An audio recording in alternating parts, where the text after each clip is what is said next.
US President Donald Trump set to host Israeli Prime Minister Benjamin Netanyahu to discuss a peace plan for Gaza.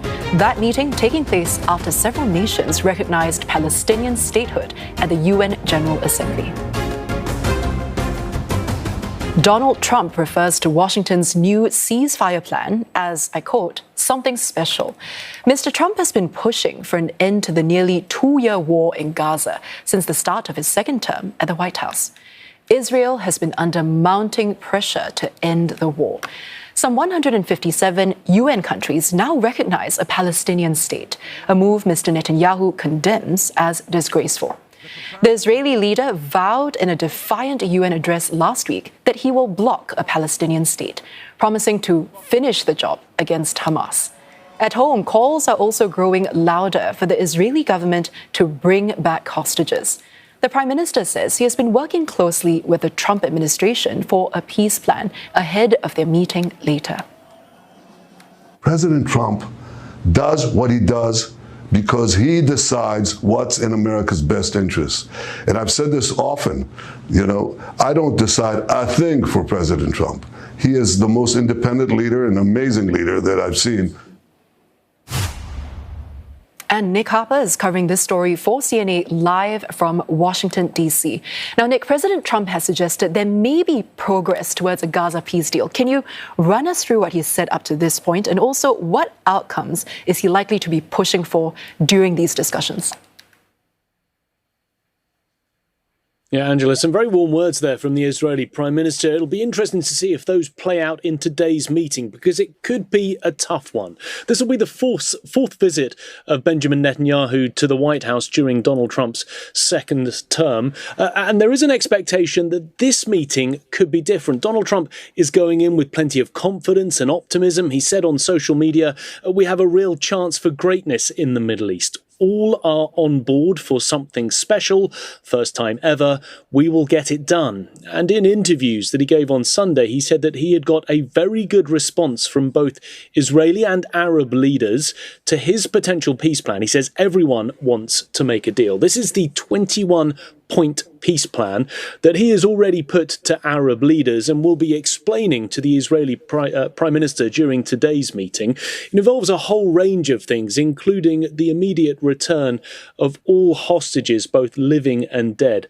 That return has to take place within 48 hours of the agreement being signed. And then there's also forward-looking parts of this plan, what happens with the reconstruction of Gaza. But there are, importantly, a couple of major sticking points that the US is pushing for, but Israel is pushing back against, including the running of Gaza. In this peace plan, there is a suggestion that the Palestinian Authority could be involved. Netanyahu does not want that to happen. And then there's the creation of a Palestinian state, this idea of a two-state solution that the Israeli leader has been forcefully against during his time in office. Then there's also the problem of the annexation of the West Bank. Donald Trump will reportedly be telling the Israeli Prime Minister he does not support that, even though Israel is already laying out plans for the possible annexation of parts of it. We will have a meeting at the White House between the two men in the Oval Office, and then after lunch, they will be holding a joint press conference. Their last one back in February was controversial. The US president said the US would be taking control of Gaza and said he would make it the Riviera of the Middle East. Now, Nick, Washington says it's been trying to play mediator. But when you look at previous US-backed ceasefire efforts, they've all fallen apart. Can we then expect any change following these talks? Well, that's right. There have been other plans that have been put forward by not just Donald Trump's administration, but the Biden administration before him to try and get peace to this nearly 2-year conflict. I think what's different this time around is there is growing frustration. Internationally, there's certainly pressure. We saw that at the UN General Assembly last week. Many Western countries are finally supporting the recognition of a Palestinian state. But there's also frustration on the US side. I think Donald Trump, despite that strong bond that that he has with the Israeli Prime Minister is finding himself under pressure as well. He's been petitioned by families of hostages in the last few days who are telling the US president it is now time for peace. And even in some public remarks, the president has made it clear he feels it is now time to get this thing done.